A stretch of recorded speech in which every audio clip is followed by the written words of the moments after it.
ఇక్కడ నేను క్వశ్చన్ చూసుకున్నట్లయితే the ratio of the sum of the salaries of A and B to the difference of their salaries is 11:1 and the ratio of the sum of the salaries of B and C to their difference of their salaries is also 11:1. If A salary is highest and the C salary is the lowest then what is the B salary if the given of the total all their salaries is 1,82,000 అన్నాడు అనమాట. అంటే ఇక్కడ మనకి ఏమని ఇచ్చారు, A salary plus B salary plus C salary 1,82,000 అని అన్నాడు. అయితే వాడు డైరెక్ట్గా రేషియో కానీ ఏమి ఇవ్వకుండా కంపారిజన్ అని ఇచ్చాడు అనమాట. అంటే sum of the salaries of A and B by difference is equal to 11/1 అన్నాడు.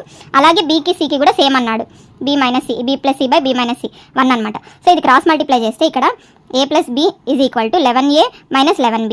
సో ఇది సాల్వ్ చేస్తే మనకి ఇక్కడ 10a is equal to 12b వస్తుంది.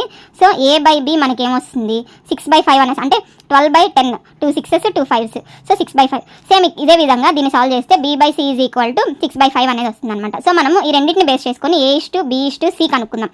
6:5, 6:5. So 6 6s 36, 5 6 30, 5 5s 25. సో ఇక్కడ మనకి ఏం చెప్పచ్చు, ఏ శాలరీ నేను 36x అనుకుంటాను, B salary 30x, C salary 25x అనుకుంటే సమ్ ఆఫ్ ద శాలరీస్ ఏమని తెలుసు మనకి 1,82,000 అని తెలుసు కదా. So 36x plus 30x plus 25x is equal to 1,82,000. 91x is equal to మనకి 1,82,000. సో 91 1s ఇది 2000s అనమాట. So x is equal to మనకి 2000 అనేది వచ్చింది. సో బి శాలరీ కావాలి అంటే మనకేం తెలుసు 30x. సో 30 × 2000 మనకేమొస్తుంది ఆన్సర్ 60,000 అనేది వస్తుంది అనమాట ఆన్సర్ అనేది ఈ ప్రాబ్లంలో.